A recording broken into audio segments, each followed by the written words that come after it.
All right, so these are the same pulps. One is dyed with tea, one isn't.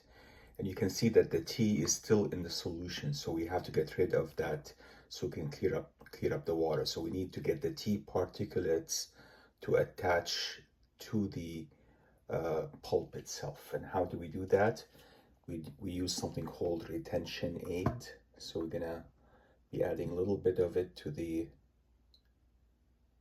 one with the tea and see what happens. Let's see if the water clears, and it should technically over time. So we keep it this way. Let's see what happens. It turned viscous. So you see how the watercolor is now free of all tea, because what retention aid did is flocculate the fiber and made these little tea microparticles retain in the fiber.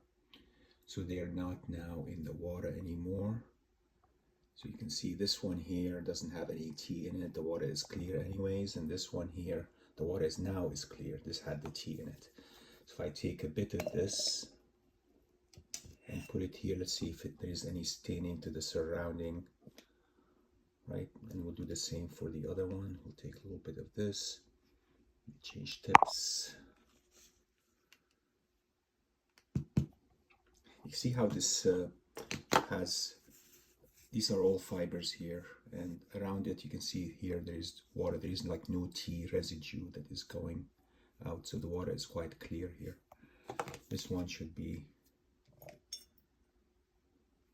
just by virtue of its, so you can see the again there is water here, and the pulp here, there is no dye in this at all. This one there is tea dye, and you can see that the pulp is now colored and the water is clear. So it really works well, and it's they use it in paper making, and has in it, so retention aid has in it pretty much polyethylene oxides and possible phenolic resin of some sort, and that's how it's used. All right.